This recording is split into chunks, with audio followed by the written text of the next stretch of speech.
अदा मूंखे कुछ मज़ूर खपनि, जॻह जो कमु पियो हले।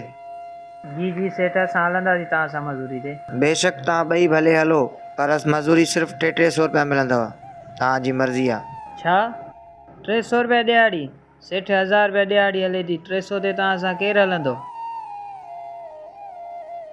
कल्ह खां वठी मज़ूरी बिना हे लॻी, बेरोज़गार वेहण खां भलो आहे त हिन सां वञा। हा सेठ सही आहे, मां हलां थो तव्हां सां।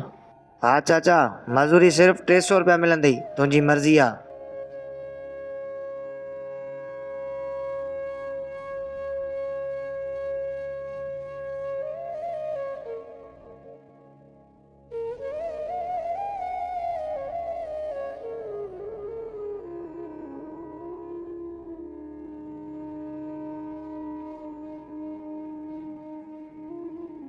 ही वठो महीने जो राशन,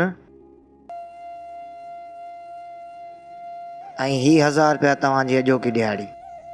हा साईं, पर कमु त ॿुधायो, कमु कहिड़ो आहे?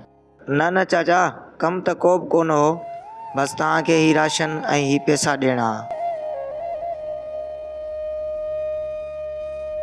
या अल्लाह, गुज़िरियल 2 ॾींहंनि खां मज़ूरी बि न लॻी आहे, बचड़ा बुख ते वेठा आहिनि। बेशक तूं राज़िक़ आहीं, पंहिंजे गंज मां अता कर। छा थियो चाचा? ठीकु आहे साईं, महिरबानी साईं, महिरबानी, अलाह ख़ुशि कंदड़। बेशक ॾियण वारी ज़ात रब जी आहे।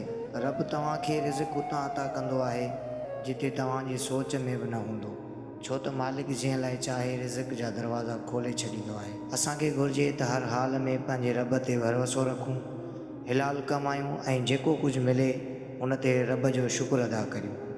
उमेदु आहे त हीउ मैसेज तव्हांखे ज़रूरु पसंदि आयो।